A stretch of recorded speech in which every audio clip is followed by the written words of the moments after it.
tinokuchingamidzai kuchechi yeChrist Embassy yepamhepo yatinoita muchishona. Iko zvino hapachina chikonzero chokupedza svondo rose usina kupinda chechi, nokuti painopindwa unenge usipo, kuda wakanga uri kubasa pakaenda vamwe kuchechi, kuda wakanga uri parwendo, kuda chechi yeChrist Embassy haisati yakuwanikwa kwaunogara, kana kuti unofarira hako kudzidza shoko raMwari nechishona. Ino ndiyo yave chechi yako. Chipinda tinamati. Haleluya. Tinosangana zvekare pamunamato wedu weChrist Embassy watinoita muchishona. Ndichivimba zvekare kuti makava nesvondo rakanaka, ndichivimba kuti zvinhu zvenyu zviri kufambirai zvakanaka. Ndozvatinotarisira, ndinogara ndichitaura kudai, ndozvatinotarisira pavana vaMwari. Mwana waMwari munhu akaponeswa, munhu akazvarwa patsva, haakurirwi nezvinhu zvenyika ino, haakurirwi naSatani, haakurirwi nemweya yetsvina, haatyi Satani, haatyi mweya yetsvina. Haleluya. Anogara achingokunda, anobudirira mune zvose zvaanoita. Asi kuda mumwe angabvunza achiti ndiri mwana waMwari asi handizvo zvandinosangana nazvo muupenyu. Aiwa. Usatarira pane zviri kuitika pauri, tarira pane zvinofanira kuitika pauri. Zvakafanana nomwana mucheche. Mwana mucheche anozvarwa asingagoni kufamba, asingagoni kugara. Anozvarwa akaita saizvozvo, asi anenge achiona vamwe vanhu, achiona vabereki vake, achiona madzikoma ake, achiona vamwe vana vari pari, achivaona vachigara, vachifamba, vachimhanya, vachiseka, vachiita zvese. Haati ini ndiri munhu wani, sei ndisingagoni kusimuka, sei ndisingagoni kutaura, sei ndisingagoni kufamba. Handizvo zvaanoita. Anotarira kuna vanhu kuti vamwe vari kufamba, kasaka indofanira kufambawo. Ndo matarisiro anoita. Vamwe vari kufamba wani, vamwe vari kutaura, saka ndofanira kutaurawo. Saka unotanga nokuita zvaanokwanisa izvozvo. Kana kuri kungoita ruzha rusina zvarunoreva, unenge achingoitawo saizvozvo. Nemhakei ari kuzviona kuti vanhu vanofanira kugona kutaura, vanhu vanofanira kugona kugara, vanhu vanofanira kugona kufamba, vanofanira kugona kumhanya. Saka haori mwoyo kuti ini sei ndisiri kufamba, sei ndisiri kumhanya. Unotoona kuti ndatobata kuti ndinofanira kunge ndichimhanya. Saka iwe ndozvaunofanira kuitawo. Haufaniri kunge uchirwara, haufaniri kunge uchikurirwa, haufaniri kunge uchikundikana muupenyu. Zwisisa izvozvo. Wochitanga kuvavarira izvozvo muupenyu hwako somwana waMwari. Wochirega kuramba uchitarira zvakaitika pauri nezuro kana zviri kuitika pauri iko zvino. Chitarira zvinonzi neshoko raMwari ndo zvinofanira kunge zviri kuitika pauri. Ndo zvaunofanira kuchitarira izvozvo. Wochivavarira izvozvo. Wochitsvaka kuti izvozvo zvinge zviri izvo zvinoitika muupenyu hwako. Haleluya. Haleluya. Asi toda kuti tipinde titarise chidzidzo chanhasi cherhapsody chatatumirwa naFudzi Chris. Kwanzi simba muna Ishe. Simba muna Ishe. vaEfeso 3:10. Kwai pakupedzisira hama dzangu, simbai muri muna Ishe, mushandise simba ravo zvakazara. Haleluya. Kwai shandisai simba raMwari zvakazara. Usaita rokunzwira usimbe, usaita rokuyemera, usaita rokuzengurira, rishandise zvakazara. Watopiwa hako masimba ashe, mashandise zvakazara. Haleluya. Zvakafanira kunge wanzi, ngatimboti wanzi ndiwe mutungamiriri wenyika, kana kuti wanzi ndiwe kuda mumba, mai nababa hapo, wewe uri mukomana mukuru, wanzi ndiwe wasara wakabata zvinhu pamba. Shandisa masimba iwayo zvakazara. munhu akasvika achida kuita zvaanoda ngaatobva ipapo atonzwisisa kuti ndiwe baba varipo nhasi, wotoshandisa masimba awayo zvakazara. Chirega kutanga kutaura uchiti zvino baba havapo, mai havapo, zvino meno chingoita iwe. Munhu ngaatoziva kuti wawana pakatosungwa norwaya pa. Kana pane zvinofanira kuitwa wotoita, usazoti tichazonzwa kana vauya. Chitotaura iwe zvinofanira kuitwa. Aiwa, zvamataura izvi hazviiti. Chinhu chamunoda kutitengesera ichi hachiiti, hatitengi. Mari yamuri kuda yakawandisa, hatibhadhari iyoyo. Haleluya. Dai matodzikisa henyu, toda kubhadhara shoma. Shandisa masimba acho zvakazara. Ndo zviri kutaurwa neshoko raMwari. Haleluya. Kwanzi mundima iyi mune shoko rinoti simbai. Tinoona shoko iri zvekare muna Ruka yokutanga ndima ye20. Ndima iyi inotaura pamusoro paJohani munyiki. Inoti mwana uyu akazokura, mweya wake ukasimba, akazogara murenje, akazouya otaridzwa kuvana vaIsraeri. Tinoriona zvekare muna Ruka yechipiri ndima ye40. Bhaibheri rakanga riri kutaura nezvemumwe mwana zvekare. Mwana uyu anonzi akakura, mweya wake ukasimba, akanga aine njere, nyasha dzaMwari dzakanga dziri paari. Mwana wacho uyu ndiJesu. Saka mweya waJohani munyiki wakasimba nemweya waJesu wakasimbawo. Vaviri ava vakava nesimba guru. Ndima yetavhura nayo ine rimwe shoko zvekare. Shoko iri nderinoti simba. Haleluya. Rinoturikirwa kubva kushoko rechiGiriki. Shoko rechiGiriki racho nderinoti kratos, rinoreva kugwinya. Ndima iyi ine zvainorayira zvekare. Inoti tishandise kugwinya uku, inoti tikushandise zvakazara. Saka ndima iyi iri kuti simbai muna Ishe, mugwinye saivo, mugorarama sevanhu vakagwinya kudai. Mwari vakagwinya zvakadini, simba ravo rakawanda zvakadini. Izvi ndizvo zvaunofanira kuitavo iwe. Haleluya, haleluya. Saka simba rauri kunzi ushandise racho iri, unofanira kumbozvibvunza kuti rakambonyanya kuwanda zvakadii. Mwari vacho vakagwinya zvakadii. Vakanzi simudzai, tikati ngatiite makwikwi okusimudza zvinhu. Chaunofunga kuti Mwari vangasimudza iwe ndechipi? Haleluya. Noona tofanira kugara tichizvirangaridza, tive tichirangaridzana pamusoro pesimba raMwari, kuti pfungwa dzedu dzigone kuona kuwanda kwesimba iroro. Nokuti tinozviziva hedu kuti Mwari ndovana masimba ose, masimba avo haaperi. Asi dzimwe nguva tofanira kubetsera pfungwa dzedu kuti dzinzwisise kuti simba iri rakawanda zvakadii. Haleluya. Kwanzi chimbofunga pamusoro haleluya. Kwanzi iwe haufaniri kushandisa simba rako. Iwe haufaniri kushandisa simba rako. Shandisa simba raMwari. Shandisa kugwinya kwavo, kwete kwako iwe. Vimba navo nemwoyo wose, vimba nesimba ravo. Ndiko kusaka uchifanira kuvaziva, ndizvo zvinoita kuti uzive zvavanogona kuita zvacho.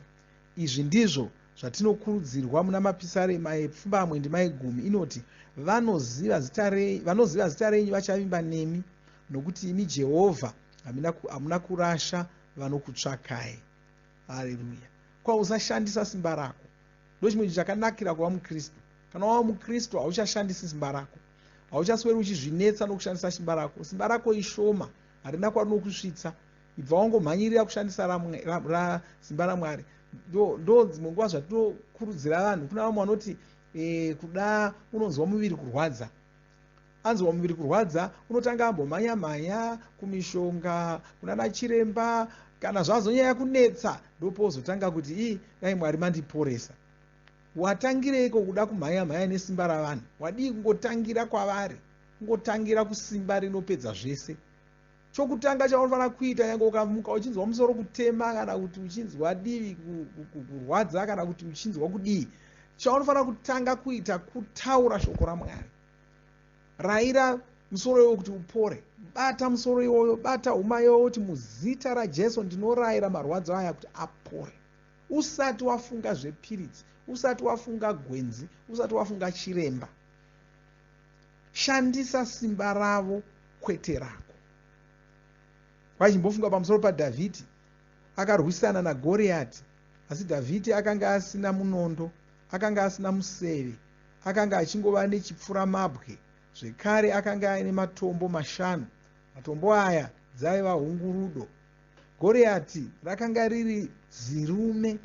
Akatanga kufamba achiuya kuna Dhavhidhi, asi Dhavhidhi haana kudududza, haana kudzokera shure. Akabva amhanya achienda kunosangana naGoriati uyu, ndokubva amutema nedombo. Goriati akabva awira pasi.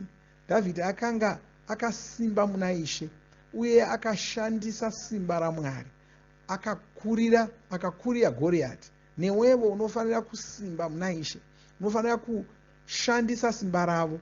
Rishandise zvakazara, umire mushoko raMwari. Mira mariri wakasimba. Haleluya. Mira musimba raMwari, mira mushoko raMwari wakasimba. Shandisa simba raMwari kuita zvinhu zvako. Haleluya. Usashandisa simba rako. Simba rako rinokusvitsa, harina kure kwarinokusvitsa. Simba raMwari ndo rinokufambisa kusvika kwese kwaungada. Haleluya. Sandomba kuti tadzidza nokunzwisisa chinhu. Ndoda kuti tinamate munamato uyu, namata munamato uyu, uchitaura mashoko aya, uchapupura uchiteedzera mashure mangu. Iti ndakazvarwa naMwari, ndinoshandisa shoko ravo pakurarama kwangu. Saka ndichagara ndichikunda. Muvengi angandirwisa hake, asi ini handivhunduki. Mukuru wacho anogara mandiri. Mukuru uyu akadarika ari munyika. Ndakasimba muna Ishe, ndakagwinya saivo. Saka ndinorarama semunhu akagwinya kudai, ndichiita mabasa eumhare. Haleluya. Dzimwe ndima dzinotsigira chidzidzo ichi: Mika 3 ndima 7, vaEfeso 3 ndima 14 kusvika pandima 13, uyezve ndima 20. Haleluya. Regai tinamate tichitenda Mwari musoro peshoko irori, uye ndichinamata chikunyengeterai zvekare. Haleluya. Maseto malakora lebroziligaria grons talistraka bogiria ledromia grand talistraka bogiria. Baba, ndinokutendai ndokurumbidzai, ndoda kutendai ndokuti munhu mumwe wabatana neni pamunamatono. Ndotaura maropafadzo pamusoro poupenyu hwake nezita raJesu Kristu. Shoko raMwari rinoramba richiwanda mukati moupenyu hwavo. Nezita raJesu Kristu vanovimba nesimba renyu, havavimbi nesimba ravo kana simba romunhu. Muzita ramambo Jesu Kristu, munyengeterero vari pakati pavo vasiri kunzwa zvakanaka, tichirayira kuporeswa kwemiviri yavo, tichirayira kuporeswa kwenyama yavo, muzita ramambo Jesu Kristu. Ndinokutendai Mwari nokurumbidzai. Haleluya. Amen. Haleluya. Ndoda kurangaridzai zvekare kuti mwedzi uno mufudzi Kristu akatitaurira vakati mwedzi uno mwedzi womufaro, uye vakatirayira kuti patinosangana sehama munashe tinofanira kuita mabiko ekuwadzana tichipemberera, uye mabiko aya tinovabika tirisu. Haleluya. Hatitsvaki vamwe vanhu vanotibikira todya takagara. Aiwa, tinovabika tirisu. Kana muri musangano, muri munamato, mobika sesangano, modya pamwe chete. Mweya Mutsvene ndo vari kurayira zvinhu izvozvo. Tinofanira kuzviita nomazvo, tichizviita nenzira iyoyo. Haleluya. Mwari wakuropafadzei. Morangarira zvekare kuti kupera kwemwedzi uno tichange tine chirongwa chehealing streams, vuserere rokuporeswa kwavanhu pamhepo, musi wa29, 30 na31 wachikunguru uno. Saka mogadzirira mutaura nevasinganzwi zvakanaka, tichakuzivisai kuti munogona kubata chirongwa ichochi sei. Haleluya. Mwari wakuropafadzei. Tisati tapedza, ndoda kuti tiwane nguva yekumborumbidza Mwari, tichitenda Mwari tisati tavhara. Mwari wakuropafadzei. Amen.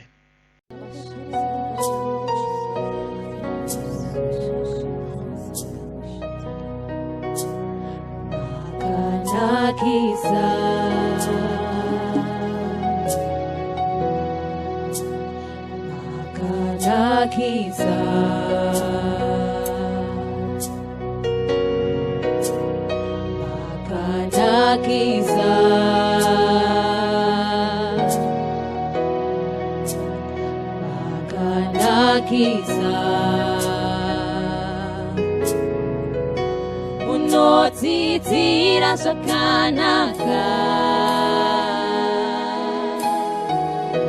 unodzidzira zvakanaka, unodzidzira zvakanaka, munoita zvakanaka, unodzidzira zvakanaka, unodzidzira zvakanaka, unodzidzira zvakanaka, munoita zvakanaka.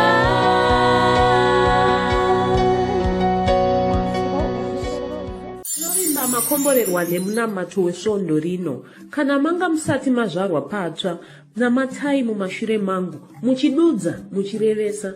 Taurai muchiti, Mwari vari kudenga, ndinouya kwamuri, ndinokoka Jesu kuti vapinde mumwoyo mangu. Ndinokumbira kuti Jesu vatonge upenyu hwangu. Ndinopupura kuti Jesu ndivo vavaishe wangu. Saka ndinogamuchira upenyu usingaperi mumweya mangu. Ndazvarwa patsva, ndava chisikwa chitsva. Ndinokutendai. Amen. Makorokoto mazvarwa patsva, tinokugamuchirai muchechi yeChrist Embassy. Titumirei zita renyu nekwamunogara. Munogona kutumira iri SMS kana WhatsApp pa 0772 215 kana kutuma tsamba pa shonaror@gmail.com. Muchida kupa mpiro yenyu neEcocash, rovai namba *151*2*5*58222 motevera zvinenge zviri kutaurwa neEcocash ipapo. Kana muine nhare dzemazuva ano, munogona kushandisa KingsPay kupa mpiro yenyu. Shandisai kodhi inoti TNIOG nemavara makuru. Tinoda kukuzivisai zvinotevera. Tinokurudzira kuti musadarikwe nezvidzidzo zveRhapsody. Zvidzidzei kuti shoko riwande mamuri, mugone kumirisana nezvinhu zvinonetsa muupenyu.